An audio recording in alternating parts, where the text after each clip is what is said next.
Om Shanti. Good morning सभी भाई बहनों को। आज बाबा के हम सुनेंगे 6 तारीख के महावाक्य। बाबा ने आज विशेष हम बच्चों को अमृत वेले के लिए प्रेरणा दी है कि सवेरे उठकर अपने आप से बातें करो, बाप से बातें करो,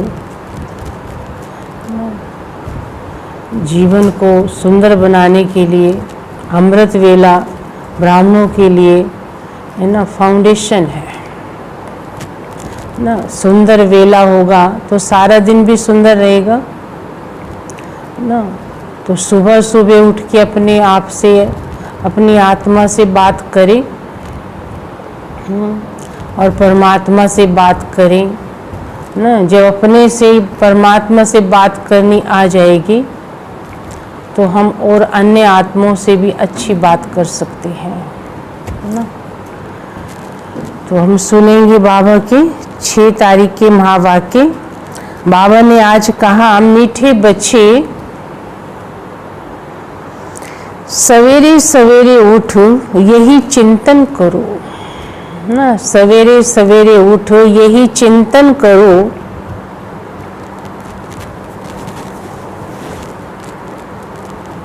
कि मैं इतनी छोटी सी आत्मा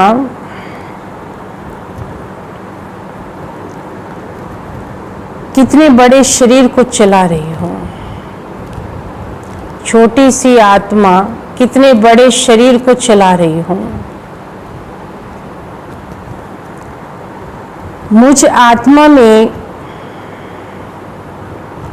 अविनाशी पाठ नोंदा हुआ है। मुझ आत्मा में अविनाशी पाठ नोंदा हुआ है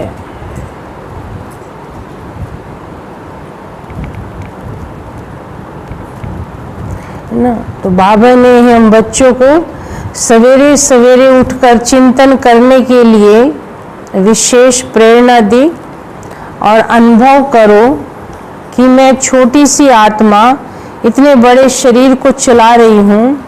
तो मुझ आत्मा में अविनाशी पाठ नोंदा हुआ है। प्रश्न है, शिव बाबा को कौन सी प्रैक्टिस है, कौन सी नहीं? शिव बाबा को कौन सी प्रैक्टिस है, कौन सी नहीं? तो बाबा ने आंसर दिया है, आत्मा का ज्ञान, आत्मा का ज्ञान रत्नों से श्रृंगार करने की प्रैक्टिस शिव बाबा को है ना। शिव बाबा को कौन सी प्रैक्टिस है और कौन सी नहीं? तो आंसर है, आत्मा का ज्ञान रत्नों से श्रृंगार करने की प्रैक्टिस शिव बाबा को है ना। आत्मा को श्रृंगारने का अभ्यास शिव बाबा को बहुत अच्छा है ना। रोज हमें श्रृंगारने ही आते हैं। बाकी शरीर का श्रृंगार करने की, शरीर का श्रृंगार करने की प्रैक्टिस उन्हें नहीं है। हाँ, शरीर तो कभी लेते नहीं है ना। बाकी शरीर का श्रृंगार करने की प्रैक्टिस उन्हें नहीं है, क्योंकि बाबा कहते, मुझे तो अपना शरीर है नहीं। बाबा कहते, मुझे अपना तो शरीर है नहीं, मैं इनका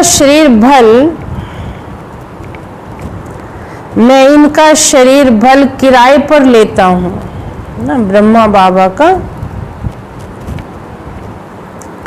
किराए पर लेता हूँ, लेकिन इस शरीर का श्रृंगार ये स्वयं आत्मा करती है ना। नलाना धुलाना, कंघी करना, कपड़े ठीक पहनना, तो ये श्रृंगार तो शरीर का ब्रह्मा अपने खुद करते हैं, अपने शरीर का। मैं नहीं करता हूँ। मैं तो सदा अशरीरी हूँ, मैं तो सदा अशरीरी हूँ। तो ये बाबा ने बताया कि मुझे प्रैक्टिस है आत्माओं को श्रृंगार करने की, मुझे प्रैक्टिस शरीर को श्रृंगार करने की नहीं है ना। तो बाबा हम बच्चों को भी रोज आत्मा का पाठ पढ़ा के आत्म अभिमानी बनाते हैं कि आत्मा का श्रृंगार करो अभी ना। हम कई जन्मों से शरीर का श्रृंगार करते करते आत्मा का वास्तविक श्रृंगार भूल ही गए, जो कि आत्मा के गुण कहाँ गए, शक्तियाँ कहाँ गई, ध्यान ही नहीं है और दुखी हो रहे हैं। शरीर को श्रृंगार लेते हैं फिर भी इंसान बेचैन रहता है, क्योंकि आत्मा को तो नहीं श्रृंगारा ना, शरीर को श्रृंगारा है। गीत है बदल जाए दुनिया ना बदलेंगे हम, ना कि भगवान के बन गए हम। हे प्रभु अब हम नहीं बदलेंगे, कितने भी तूफान आ जाए, आत्मा अंदर से ऐसे भगवान से बात करती है।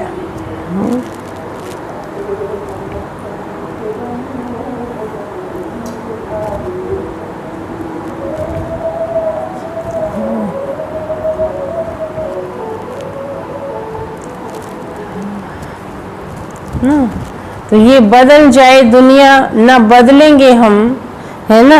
ये गीत जो है बहुत अच्छा है, पुराने गीत हैं, है ना। इन गीतों का अर्थ भगवान के साथ लगता है ना। तो आत्मा कहती है ओम शांति। बच्चों ने ये गीत सुना, किसने सुना? आत्मा ने इन शरीर के कानों द्वारा सुना। बच्चों को ये भी मालूम पड़ा कि आत्मा कितनी छोटी है। वे आत्मा शरीर में नहीं है तो शरीर कोई काम का नहीं रहता है ना। आत्मा जब शरीर में नहीं होती है तो ये शरीर कोई काम का नहीं रहता। कितनी छोटी आत्मा के आधार पर ये कितना बड़ा शरीर चलता है ना। कितनी वंडरफुल बात है, एक छोटी सी आत्मा इस शरीर को चला रही है ना। और आत्मा का अभ्यास या आत्मा का चिंतन हम सारा दिन कितनी बार करते हैं, जबकि हकीकत वही है। ये शरीर है, शरीर की तरफ ध्यान रहता है, जबकि ये विनाशी है। तो ये भी वंडरफुल है। दुनिया में किसको पता नहीं कि आत्मा क्या चीज है जो इस रथ पर विराजमान होती है। अकाल मूर्त आत्मा का ये तख्त है। बच्चों को भी ये ज्ञान मिलता है कितना रमणीक और रहस्य युक्त है, कितना रमणीक और कितना रहस्य युक्त है। जब कोई ऐसी रहस्य युक्त बात सुनी जाती है तो चिंतन चलता है, तो बच्चों का भी यही चिंतन चलता है। इतनी छोटी सी आत्मा है इतने बड़े शरीर में ना। अब हम रोज आत्मा की बात सुनते हैं तो हमें बड़ा कुछ नहीं लगता है ना, कुछ नया सा नहीं लगता है, लेकिन है बहुत कुछ, है ना। बहुत कुछ नई बात भी है और बड़ा वंडर भी लगता है। अगर इस पर चिंतन करें तो सुनते ही रहे ना। अभ्यास में हम जितना लाएंगे उतना आत्म अभिमानी रहेंगे, उतना बड़ा मजा आएगा ये बातों को सुनने में। तो बच्चों का भी यही चिंतन चलता है ना। इतनी छोटी सी आत्मा इतने बड़े शरीर में है। आत्मा में 84 जन्मों का पाठ मिला हुआ है। शरीर तो विनाश हो जाता है, बाकी आत्मा रहती है। ये बड़ी विचार की बातें हैं। सवेरे उठकर ये ख्याल करना चाहिए, बच्चों को समृद्धि आई है, आत्मा कितनी छोटी है, उनको अविनाशी पाठ मिला हुआ है। चिंतन करो, दूसरे को देखो, ये भी आत्मा है। घर परिवार के अंदर देखो, ये पत्नी है, ये पति है, इनके अंदर आत्मा है और ये सब परमात्मा के बच्चे हैं, है ना। मेरे साथ है, मेरे से रिश्ता है, कहीं मैं अकेली तो नहीं हूँ ना, इनके साथ तो हूँ ना। कम से कम इस आत्मा का मेरे साथ हिसाब किताब कहो या है ना कर्म बंधन कहो, है ना, जो भी है, लेकिन भगवान कहते हर एक दूसरे से थैंक्स करो, है ना। इंसान अकेला तो इस दुनिया में सफर नहीं कर सकता, है ना, कोई तो है ना मेरी आवाज सुनने वाला। इसलिए बाबा कहते हर आत्मा को आत्मा की दृष्टि से देखने का अभ्यास करेंगे तो किसी की कमी कमजोरी नहीं दिखाई देगी, सबकी अच्छाई दिखाई देंगी, सब अपने लगेंगे। इसलिए बाबा कहता बच्चे अपने को आत्मा समझने का अभ्यास करो, क्योंकि तुम शरीर नहीं, तुम एक आत्मा हो, तुम चैतन्य शक्ति। मैं आत्मा कितनी वंडरफुल हूँ, ये नया ज्ञान है जो दुनिया में किसको भी पता नहीं है। बाप आकर बतलाते हैं जो सिमरण करना होता है। हम कितनी छोटी सी आत्मा कैसे पाठ बजाती है। शरीर 5 तत्वों का बनता है। बाबा को थोड़ी मालूम पड़ता है शिव बाबा की आत्मा कैसे आती जाती है, ऐसे भी नहीं सदैव उसमें रहती है ना, ब्रह्मा बाबा में। तो ये चिंतन करना है। तुम बच्चों को बाप ऐसा ज्ञान देते हैं जो कभी कोई को मिल नहीं सकता है। तुम जानते हो बरोबर ये ज्ञान इनकी आत्मा में नहीं था, और सत्संगों में ऐसी कोई बातों पर ख्याल करता है क्या? नहीं करता है ना। और सत्संगों में आत्मा का पाठ ही नहीं पढ़ाया जाता, है ना। वहाँ तो देहधारी सुनाते हैं, है ना, देहधारी सुनते हैं, देह की समृद्धि में रहते हैं, बस अच्छा अच्छा करते हैं। और झूमेंगे भी कैसे ना, जब भक्ति करते हैं, पूजा पाठ करते हैं तो ना कानों का रस मिलता है ना, तो गर्दन से झूमते रहेंगे ऐसे करके। तो इससे सिद्ध होता है आत्मा के अंदर नहीं जा रहा है ना। आत्मा ऐसे ऐसे कर रही है तो उसका मतलब नहीं, मेरे अंदर ज्ञान नहीं जा रहा है, मेरे अंदर भगवान का प्रसाद नहीं जा रहा है। अब बाबा की मुरली सुनते हैं तो ब्राह्मण क्या करते हैं? ऐसे ऐसे करते हैं, आत्मा ऐसे ऐसे हिलती है। इससे सिद्ध है कि आत्मा कह रही है जी बाबा मेरे अंदर जा रहा है, हे प्रभु तेरा थैंक्स है ना। तो बाबा और आकर अभी जो ना बताता तो हम वैसे ही काम कर रहे थे, समझ कहाँ आती, पता ही नहीं था भगवान कौन है।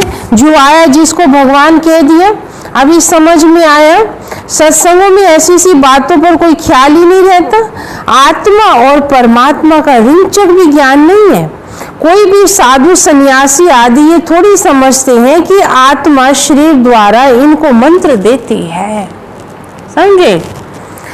आत्मा शरीर द्वारा शास्त्र पढ़ती है। एक भी मनुष्य मात्र आत्म अभिमानी नहीं है। आत्मा का ज्ञान कोई को है ही नहीं, तो फिर बाप का ज्ञान कैसे होगा, है ना। जो अपने को ही नहीं जानते हैं, जो बड़ी बड़ी बातें करते हैं भगवान के लिए, अपने बारे में जानते नहीं है कि आत्मा को कहते आत्मा हार्ट में रहती है, कहते पानी का बुदबुदा है, बड़ी बातें हैं आत्मा के लिए। तो ये भगवान को क्या जानेंगे, इसलिए बाबा को आना पड़ता है। तुम बच्चे जानते हो हम आत्मा को बाप कहते, मीठे मीठे बच्चों तुम कितना समझदार बन रहे हो। ऐसा कोई मनुष्य नहीं जो समझे इस शरीर में जो आत्मा है उनको परमपिता परमात्मा बैठ पढ़ाते हैं। कितनी समझने की बातें हैं, परंतु फिर भी धंधे आदि में जाने से भूल जाते हैं ना। बाबा देखता है मेरे बच्चे सुनते हैं और सुनकर फिर धंधे में लगते हैं तो भूल जाते हैं, तो भूलना नहीं चाहिए। पहले बाप आत्मा का ज्ञान देते हैं जो कोई भी मनुष्य मात्र को नहीं है।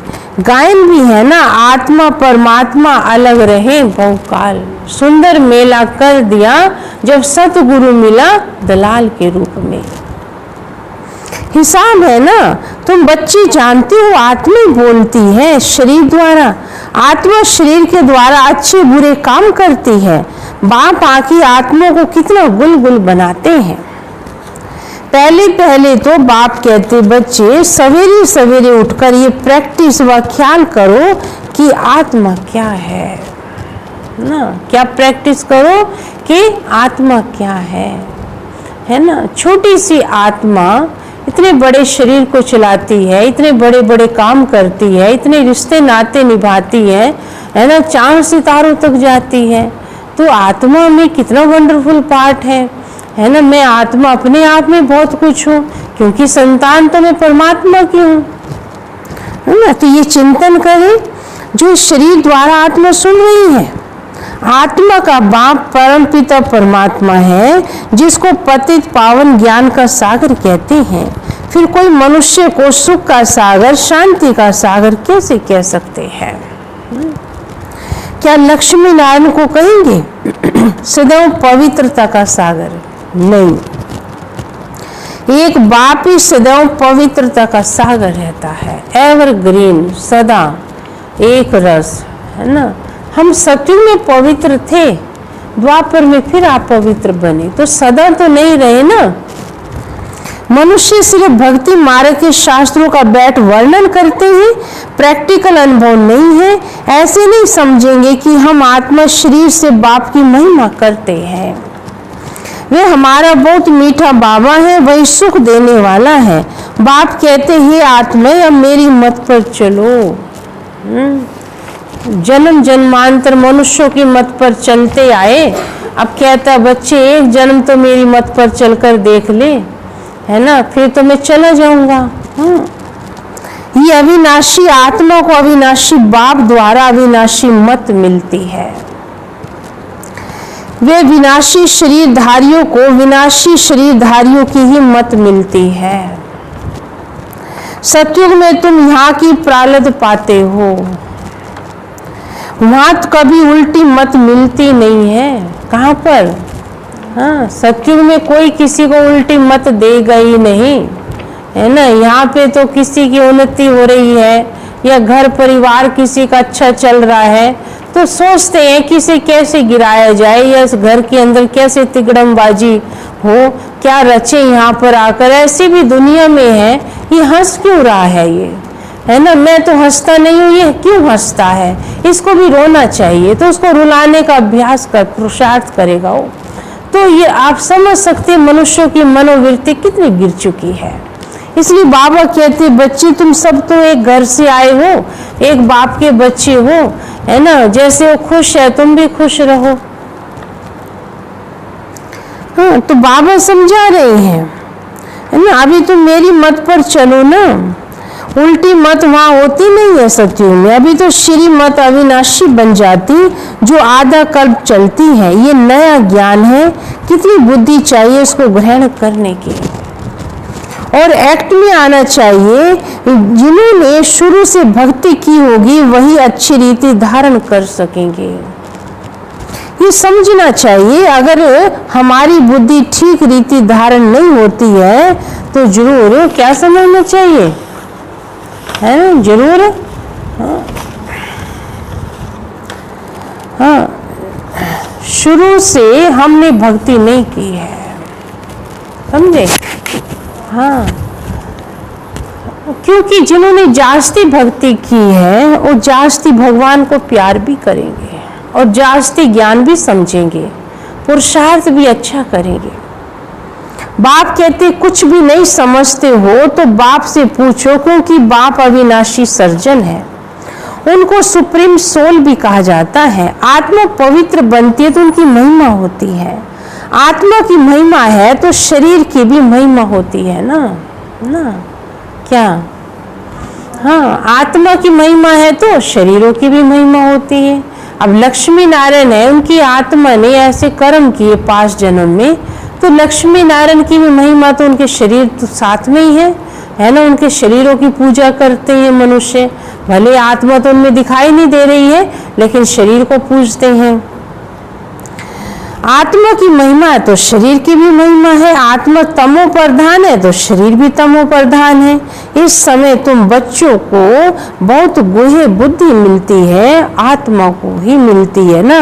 आत्मा को कितना मीठा बनना चाहिए, सबको सुख देना चाहिए। बाबा कितना मीठा है, आत्मा को भी बहुत मीठा बनाते हैं ना। बाबा कितना मीठा है ना, आत्मा को भी कितना मीठा बनाते हैं, है ना। तभी तो देवताओं की कितनी महिमा है। देवताओं को किसने? भगवान ने बनाया है ऐसा। आत्मा कोई भी अकर्तव्य कार्य ना करे, ये प्रैक्टिस करनी चाहिए। चेक करना है कि मेरे से कोई अकर्तव्य तो नहीं होता है देखो, इंद्रियों से हाथ तो नहीं चलते, गलत जगह पैर तो नहीं जाते, आंखें, नाक, मुख, ये जो भी है बाबा कहते हैं गलत तो नहीं चलता है, कोई हिसाब न बने, ये समझाया जाता है। वे आते हैं उत्तम से उत्तम कल्याणकारी कार्य करने, सबको सद्गति देने। तो जो बाप कर्तव्य करते हैं, बच्चों को भी ऐसा कर्तव्य करना चाहिए। ये भी समझाया है, जिसने शुरू से लेकर बहुत भक्ति की, उनकी बुद्धि में ये ज्ञान भी ठहरेगा। सुना? हाँ, बाबा के बच्चे नंबरवार हैं, कई तो बड़ी जल्दी ज्ञान समझ जाते हैं, कईयों को टाइम लगता है। अभी भी देवताओं के ढेर भगत हैं, अपना शरीर, अपना सिर देने के लिए भी तैयार रहते हैं। ऐसे भगत हैं भक्ति में भी। हाँ, पता नहीं है भगवान का, लेकिन इतनी श्रद्धा है भगवान के प्रति, अपना सिर भी तैयार है देने के लिए। बहुत भक्ति करने वालों की पिछाड़ी कम भक्ति करने वाले लटके रहते हैं, उनकी महिमा गाते हैं। उनका तो स्थूल में सब देखने में आता है, यहाँ तुम हो गुप्त, तुम्हारी बुद्धि में सृष्टि की आदि मध्य अंत का सारा ज्ञान है। ये भी बच्चों को मालूम है, बाबा हमको पढ़ाने आए हैं। अब फिर से हम घर जाएंगे जहाँ सब आत्माएं रहती हैं। ये हमारा घर है ना, अब तुम्हें समझ में आया है ना, वहाँ शरीर तो है नहीं, आवाज कैसी होगा? आत्मा के बिना शरीर तो जड़ हो जाता है ना। मनुष्यों का शरीर कितना मोह है, शरीरों में इंसान का मोह रहता है, जबकि बाबा कहते मोह प्यार करना है तो आत्मा से करो। शरीर खत्म हो जाता है तो मनुष्य रोता रहता है, लटका रहता है। इसलिए बाबा कहते हैं बच्चे, है ना, आत्माओं से प्यार करना सीखो। आत्मा शरीर से निकल गई तो बाकी 5 तत्व उन पर कितना लव रहता है। स्त्री पति की चिता पर भी चढ़ने को तैयार हो जाती है। नहीं, पहले क्या होता था, पति मरता था, कई ऐसे गांव थे, है ना, कहाँ बातें सुनी होगी आप सबने, है ना, तो उसमें कहा है कि पति मरता था तो पति को, पत्नी को जिंदा उसको चिता पर चढ़ा देते थे, है ना। तो अब चाहे उसकी मन है न है, उसका चाहे पति से प्यार हो ना हो, लेकिन उसको चढ़ना है चिता पर। ऐसी ऐसी भी गलतियां की है ना। भगवान ने तो कहा बच्चे, पतियों का पति मैं हूँ, है ना, मुझ पर बलि चढ़ो, है ना, चिंता नहीं करो। उन्होंने जो है देह की बात समझ ली, देहधारियों के प्रति सब कुछ करने लगे। गुरुओं का गुरु भी मैं ही हूँ, है ना, पिताओं का पिता भी मैं ही हूँ। तो ये सब समझने की बातें हैं। पति को, हाँ, पत्नी को चिता पर चढ़ा देते थे और कई पत्नियां चढ़ने को भी तैयार हो जाती थी। कितना मोह रहता है शरीर में। अभी तुम समझते हो नष्ट मोह होना है सारी दुनिया से, ये शरीर तो खत्म होना है, तो उनसे मुंह निकल जाना चाहिए। परंतु बहुत मोह रहता है। ब्राह्मणों को खिलाते हैं, याद करते हैं ना, फलाने का श्राद्ध है, अब वे थोड़ी खा सकते हैं। तुम बच्चों को तो अब इन बातों से अलग होना चाहिए ना। आत्मा चली जाती है, शरीर ले लिया जाकर, वो आत्मा थोड़ी खाने आएगी। ये तो मनुष्य की भावनाएं हैं। ड्रामा में हर आत्मा को अपना अपना पाठ मिला है। इस समय तुमको ज्ञान है, हमको नष्ट मोह बनना है। मोहजीत राजा की भी कहानी है ना, और कोई मोहजीत राजा होता नहीं। ये तो कथाएं बहुत बनाई है, वहां तो अकाली मृत्यु होती नहीं, तो पूछने की भी बात नहीं रहती। इस समय तुमको मोहजीत बनाते हैं। स्वर्ग में मोहजीत राजा थे, यथा राजा रानी तथा प्रजा ऐसे है ना। ये सब बाबा कहता है। तुम बच्चों को अभी मैं समझाता हूँ, पहले तो तुम्हें इन बातों की समझ नहीं थी।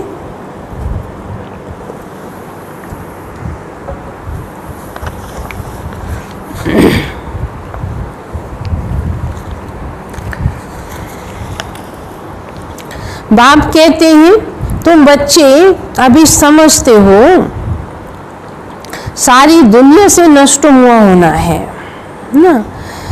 भक्ति में कितनी कथाएं बनाई हैं। सतयुग में काले मृत्यु होती नहीं तो पूछने की भी बात नहीं रहती है। ना। अब बाबा कहते हैं सतयुग में राजा रानी सुखी है तो प्रजा भी सुखी होगी। वह नष्टो मोहों की राजधानी है ना। सतयुग क्या है? नष्टो मोहा। यहाँ जो है किसी को मोह नहीं होता ऐसे जैसे यहाँ मोह होता है, कोई मर जाता है तो रोते हैं। सतयुग में तो कोई मरता है वहाँ शहनाई बजती है ना। वहाँ आत्मा का ज्ञान रहता है, एक शरीर छोड़ दूसरे में गई है आत्मा, है ना। अकाल मृत्यु वहाँ होता नहीं है, आत्मा अपने पूरे टाइम पर ही जाती है, 150 वर्ष की आयु है वहाँ पर, है ना। तो इसलिए शिव बाबा कहता है वहाँ ऐसा मोह नहीं होगा जैसा यहाँ मोह है। रावण राज्य में मोह होता है, वहां तो विकार होता नहीं, रावण राज्य नहीं, रावण की राजाई चली आती है ना द्वापर से। राम राज्य में क्या होता है कुछ भी पता नहीं, सिवाय बाप के और कोई भी तुमको ये बातें बता ना सके, समझे। बाप इस शरीर में होते भी देही अभिमानी है। बाबा आता है, भगवान आता है ब्रह्मा में, लेकिन ये नहीं कि देह भान में आ जाए, ऐसा नहीं है।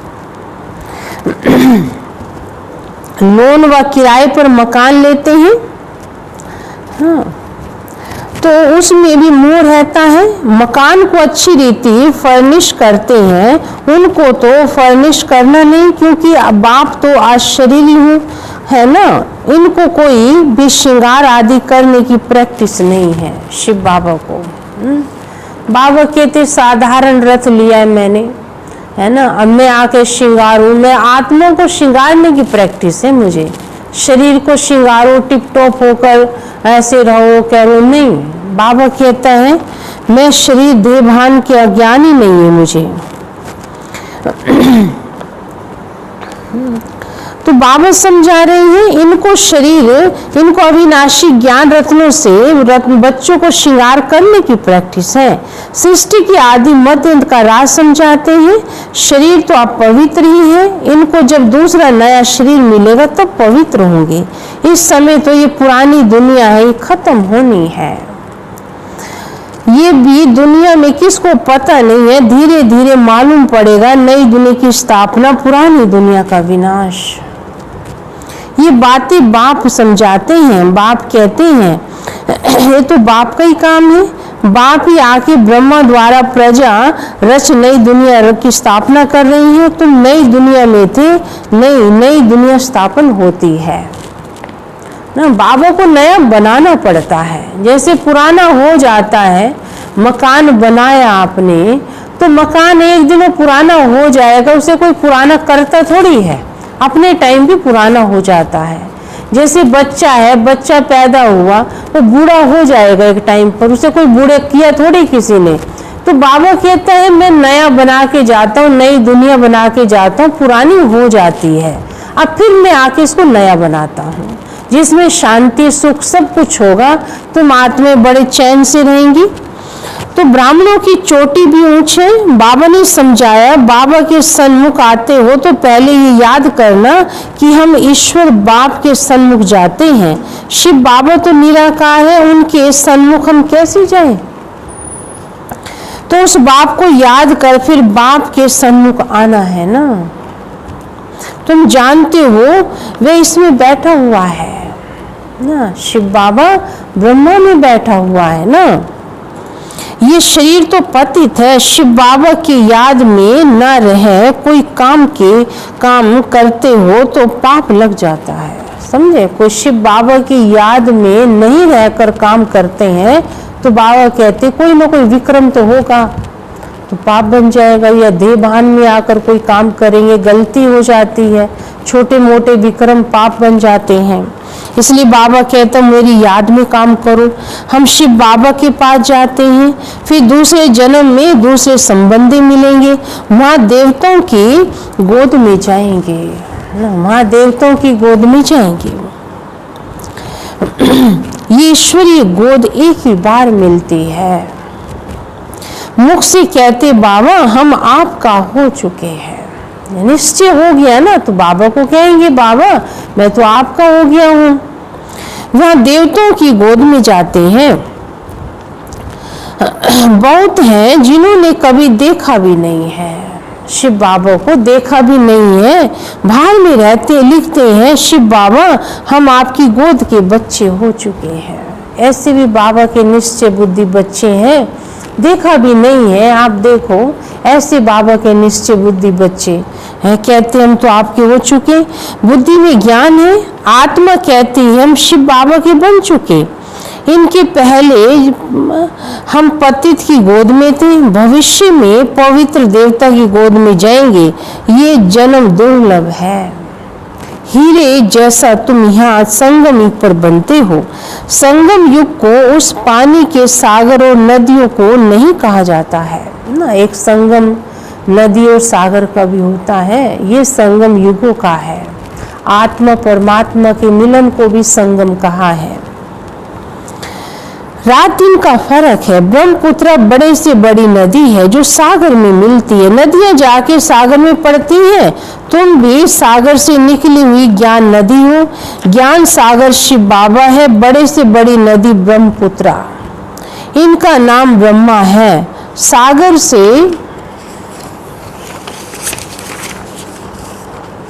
इनका कितना मेल है। तुमको मालूम है नदियां कहाँ से निकलती हैं, है ना? तुमको मालूम है नदियां कहाँ से निकलती हैं? सागर से निकली है ना, फिर सागर में पड़ती हैं। सागर से मीठा पानी खींचते हैं, है ना? सागर के बच्चे भी सागर में जाकर मिलते हैं। तुम भी ज्ञान सागर से निकले हो, फिर सब वहां चले जाएंगे जहां वहां सब रहते हैं। वहां तुम आत्मा भी रहती हो। ज्ञान सागर आके तुमको पवित्र मीठा बनाते हैं। आत्मा जो खारी बन गई है उसको मीठा बनाते हैं ना। आत्मा क्या बन गई है? खारी। स्वभाव खारा हो गया ना आत्माओं का, तो बाबा आकर मीठा बनाते हैं। 5 विकारों रूपी छीछी नमकीन तुमने, बाबा कहते हैं, तुमसे निकल जाती है। अब बाबा आके मीठा बनाते हैं, तो जैसे जो छीछी 5 विकार है, नमकीन जैसी बातें, नमकीन जैसी आदतें निकल जाती हैं। तुम्हारा स्वभाव बहुत मीठा बन जाता है। तुम तमो प्रधान है, क्या बन गए? हाँ, तमो प्रधान। तमो प्रधान से बाबा क्या बनाते हैं? सतो प्रधान। तो बाप पुरुषार्थ बहुत कराते हैं। तुम कितनी सतो प्रधान थे, स्वर्ग में रहते थे, तुम बिल्कुल छीछी बन गए हो। रावण ने तुमको क्या बनाया है? भारत में ही गाया जाता हीरे जैसा जन्म अमोलक। बाबा कहते रहते तुम कोड़ियों पिछाड़ी क्यों हैरान होते हो? कोड़ियां भी जांचती थोड़ी चाहिए, गरीब झट समझ जाते। साहूकार तो कहते हैं अभी हमारे लिए यही स्वर्ग है। देखो समझ का खेल है सारा। तुम बच्ची जानती हो, जो भी मनुष्य मात्र है सबका इस समय कोड़ी जैसा जन्म है ना। इंसान की कोई वैल्यू नहीं है आज के टाइम में, है ना। इसलिए बाबा कहते हैं इंसान के अंदर न गुण रहे न शक्तियाँ रही, है ना। दुखी सारे ही हैं, चाहे वो करोड़पति है या रोडपति है। नींद दोनों को नहीं आती। करोड़पति को नहीं आती होगी, शायद रोडपति को तो आ भी जाती होगी, है ना। फिर रोड पर काम करने वाले होंगे ना, वो तो काम करके सो भी जाएंगे। लेकिन हालत दोनों की देखो, भी भिखारी हो भी मंदिर में खड़ा है, मुझे शांति चाहिए। एक करोड़पति भी मंदिर में जाके कहता है मुझे शांति चाहिए। इसलिए बाबा कहते हैं स्वर्ग कहाँ है? तुम बच्चे जानते हो, जो भी मनुष्य मात्र है सबका इस समय कोड़ी जैसा जन्म है। हम भी ऐसे थे। अभी बाबा हमको क्या बनाते हैं? एम ऑब्जेक्ट तो है ना, नर से नारायण बनते हैं। तो भारत देखो कैसा कोड़ी मिसल बन गया है। बाबा कहते भारत की हालत क्या हो गई है।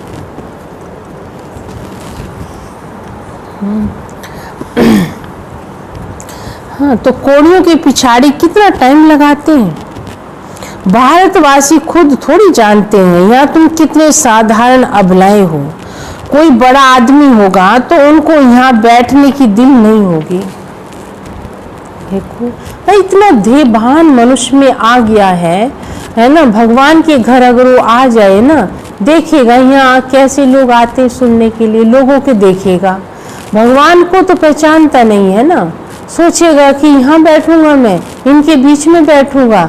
ये नहीं देखते कि ये भी आत्मा है, मैं भी आत्मा हूँ, ये भी भगवान के बच्चे, मैं भी भगवान के बच्चा हूँ। लेकिन कई ऐसे भी हैं, आते भी हैं, समझ जाते हैं तो बड़े निरंकारी हो जाते हैं। उन्हें कुर्सी भी दो तो कहते नहीं नहीं कुर्सी पे नहीं, नीचे बैठेंगे। भगवान के वचन तो नीचे बैठकर झोली में लेने चाहिए। इतने आदर सम्मान से सुनते हैं क्योंकि भगवान से बड़े तो नहीं है ना। जब तक नहीं समझा है तब तक देहभान में रहेंगे। तो ये बात सुना रहे हैं, यहाँ तुम कितनी साधारण अबलाएं हो। कोई बड़ा आदमी होगा तो उनको यहाँ बैठने की दिल नहीं होगी। जहाँ बड़े बड़े आदमी, सन्यासी, गुरु आदि लोग होंगे वो वहाँ बड़ी बड़ी सभाओं में जाएंगे, देखेंगे हाँ यहाँ हमारे हम जिनसे यहाँ आते हैं, यहाँ करोड़पति आते हैं ना, यहाँ हम जाएंगे।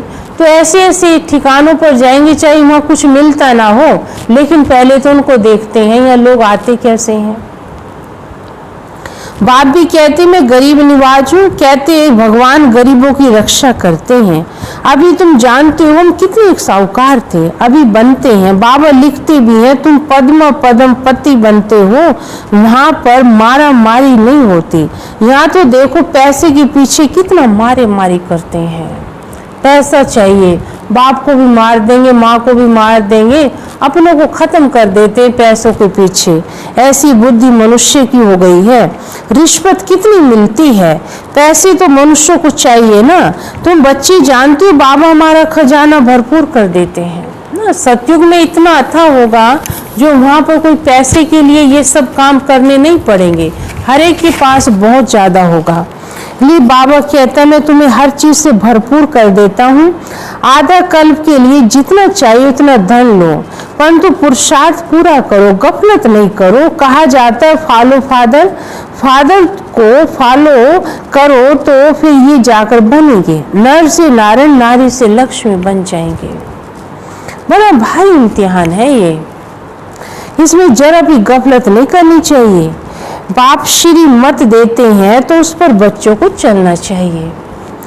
कायदे कानून का उल्लंघन नहीं करना चाहिए, है ना। सुख उसी में है, कायदे में रहेंगे तो फायदे में रहेंगे। श्री मत से ही तुम कोष श्री बनते हो। मंजिल बहुत बड़ी है, अपना रोज का खाता रखो। कमाई की या नुकसान किया, देखो कमाई किया या नुकसान हुआ ये भी चेक करो। बाप को कितना याद किया, कितनों को रास्ता बताया। अंधों की लाठी तुम हो ना, तुमको ज्ञान का तीसरा नेत्र मिलता है ना। अच्छा मीठे मीठे सिक्के लदे बच्चों प्रति माता पिता बाप दादा का याद प्यार और गुड मॉर्निंग। रूहानी बाप की रूहानी बच्चों को नमस्ते। हम रूहानी बच्चों की रूहानी बाप दादा को याद प्यार, गुड मॉर्निंग और नमस्ते। अच्छा, धारणा के लिए मुख्य सार है। आज भोग है, आज बाबा के बृहस्पतिवार है तो बाबा को भोग भी है लगाएंगे। तो धारणा की पॉइंट है, पहला है जैसे बाप मीठा है ऐसे मीठा बन सबको सुख देना है। ऐसा मीठा बन सबको सुख देना है। कोई भी अकर्तव्य कार्य नहीं करना है ना, कोई भी अकर्तव्य कार्य नहीं करना है।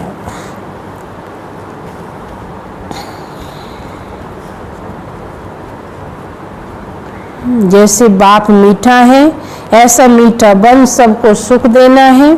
कोई भी अकर्तव्य कार्य नहीं करना है।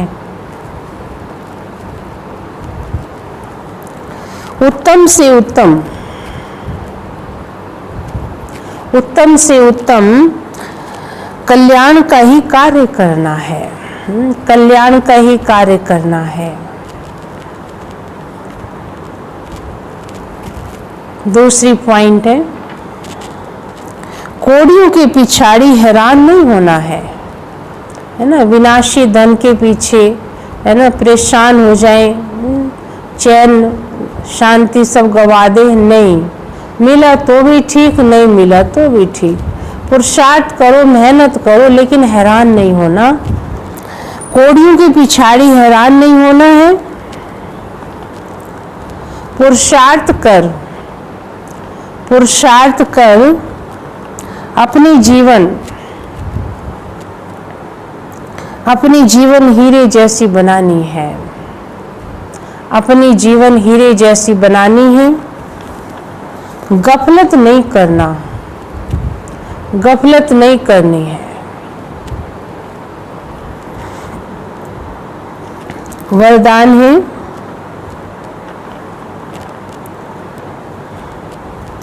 चैलेंज और प्रैक्टिकल की समानता। चैलेंज और प्रैक्टिकल की समानता द्वारा स्वयं को पापों से सेफ रखने वाले विश्व सेवाधारी भव।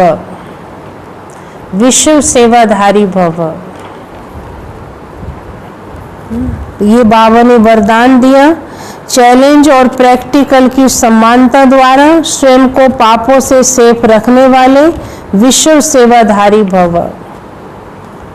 विस्तार है, आप बच्चे जो चैलेंज करते हो उस चैलेंज और प्रैक्टिकल जीवन में समानता हो, नहीं तो पुण्य आत्मा की बजाय बोझ वाली आत्मा बन जाएंगी।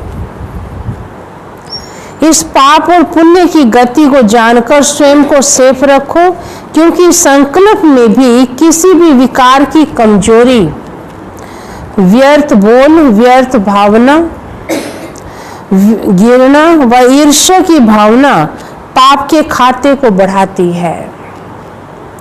इसलिए पुण्य आत्मा भव के वरदान द्वारा स्वयं को सेफ रख विश्व सेवाधारी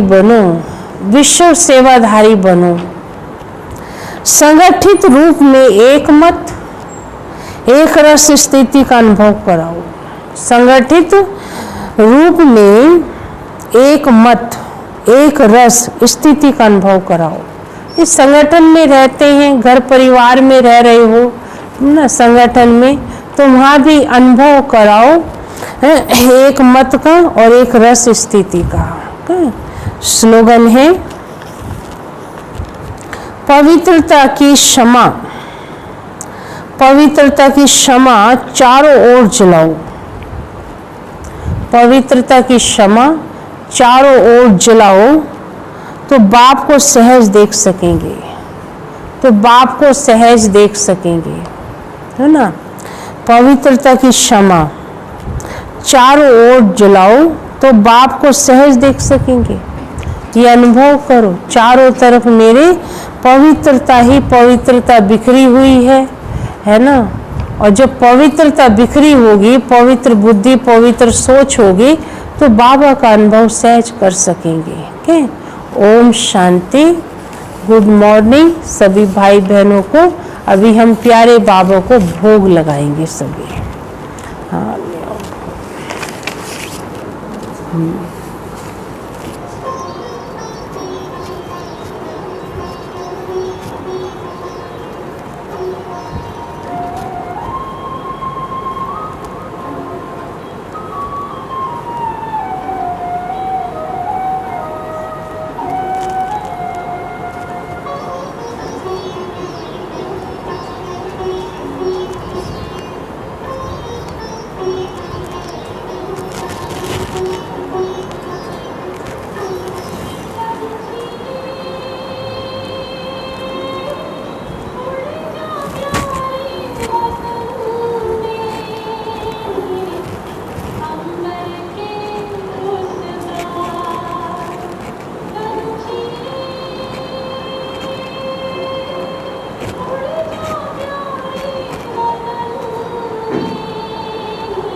हम करके